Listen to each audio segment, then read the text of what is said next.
Hey guys, welcome back to a one-room schoolhouse. We are going to dive in today looking at the Battle of Bunker Hill. Specifically on June 17th, 1775 was the Battle of Bunker Hill, also known as the Battle of Breed's Hill. But in this scenario, what is often overlooked in this incredibly famous battle in American history, the beginning of the Revolution, is one of the heroes, at times the unsung hero of the battle, which as we look at the American Revolution, it's interesting how many unsung heroes there are, and maybe that's more of an indication of how bad some of our educational system is, that we don't know some of these major players and heroes involved. Yeah, I've always wondered why I don't have songs about all these guys. What would the song be like, do you think? I don't know. Well, you say they're unsung, and it's like, well, yeah. So we could sing them. They are. So should we sing now? Yeah, go ahead. Okay, give me the tone, the key. The Battle of Bunker Hill. That's all I got. It was a very good time for George.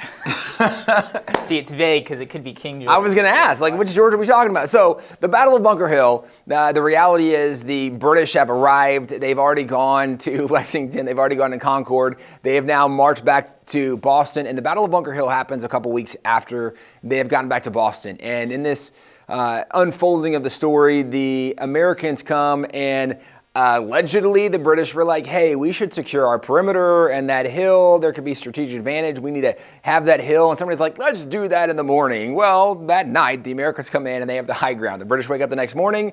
And again, allegedly, the officers are like, hey, we need that hill back. Go take the hill. So when the British come to take the hill from the Americans, they charge up the hill. The Americans repelled them the first time, and there was heavy British casualties. Even though the British outnumbered the Americans had superior placement on this hill, right? They had the high ground. The high ground is, I mean, almost a trump card when it comes to just life. I mean, for people who have watched any of the Star Wars, right? Exactly. You should remember you have Anakin as the high ground. Anyway, so they maintain the high ground. The British retreat. They gather, they rally, and they charge a second time. Again, the Americans are able to repel them. There's heavy British casualties.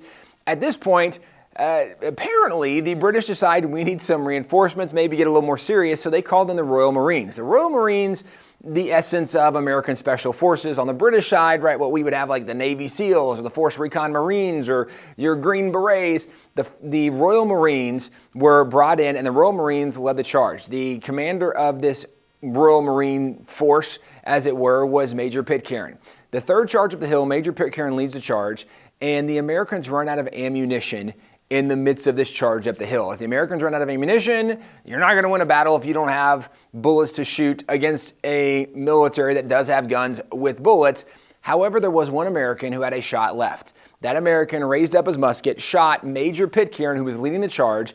When Major Pitcairn fell, it delayed the advance and allowed the Americans time to retreat and live to fight another day.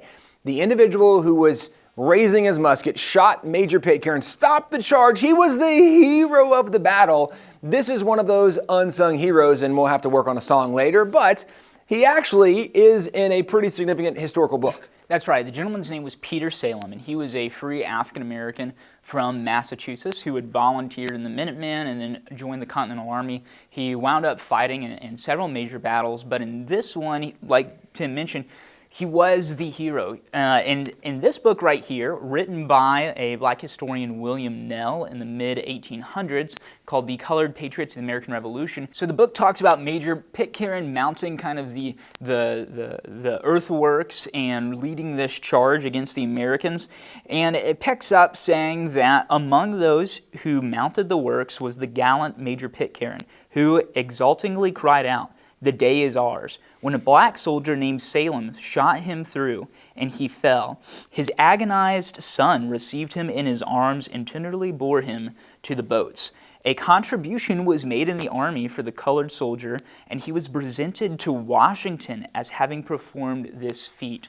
So when everybody saw this happen, they were like, thank you so much, right? You just saved our lives. They raised money to give him basically a bonus for being the hero of the battle, and then he had a personal meeting with General George Washington after the battle was over, which is a major thing. That's a big deal. Yeah. And there were several paintings and lithographs that were done actually of Peter Salem telling the story, where it's very obvious in some of these lithographs and paintings that there is a black soldier holding up a musket shooting a white British officer. These were accounts that were fairly well known. Now the reason, again, we talk about history in modern educational systems being pretty much a failure is because people who are documented, recorded heroes of some of these battles are today largely unknown. And not only are they unknown, some of these individuals would completely shift the way the narrative is being told today, that America was always fundamentally this evil, racist, oppressive place. And yet, as you look at even the history of the Battle of Bunker Hill and recognize not only who the hero of the battle was, but then the fact that people raised money for this guy, and he was introduced to George Washington, who praised him for his heroism on the battlefield. There's a lot more to him. In fact, we actually have the original, the only known signature of Peter Salem to exist. In fact, you can see his X down here at the bottom. It says his mark.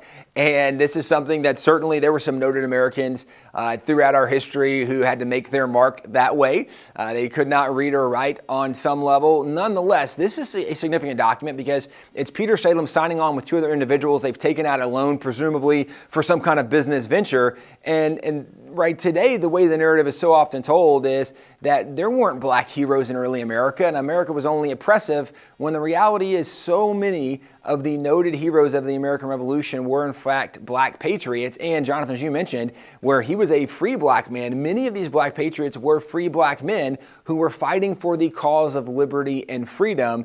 And yet today, unfortunately, a lot of these stories are not known, even though there's really good historic documentation. That's right, Tim. And in fact, many of the African Americans who fought in the Revolutionary Army had been slaves previously. Some had been freed explicitly for the purpose of fighting in the military. Others were freed at the end of their service term. Others had been freed years, decades earlier, and were joining because they believed in the promises of the Revolution and in the hope that America provided for a more perfect union. In fact, Peter Salem himself had been a slave, was freed, and then joined the military to fight. And so as you go throughout the story of the American Revolution, you fundamentally cannot tell it without acknowledging and recognizing the important and significant influence that black patriots had upon the course of the war. All throughout it. We have many videos on it. We talk about it a lot in our writings. But it's very interesting to see that even today, there are a lot of people who ignore, some even deny the role that they played in our history and founding. You know, the story of America is not and never has been a story of just rich white people, right. You know, like things like the 1619 Project say the story is. That's completely false. Right. And as you get into the documents and you get into the texts, you see the very vibrant reality behind the formation of America. And it's very encouraging, and it's something that's always good to remember, especially on the anniversary of the Battle of Bunker Hill. Yeah, so the Battle of Bunker Hill is a great example that when you actually know the history of what happened in that moment, actual history, original source documentation, the true story can overcome a lot of the modern narrative, certainly when the modern narrative is so often built on lies. So we would encourage you, find the true story, go back to original documents, and you can go to WallBuilders.com. We have lots of articles, and you can find some of these African Americans who are major heroes in the fight for freedom.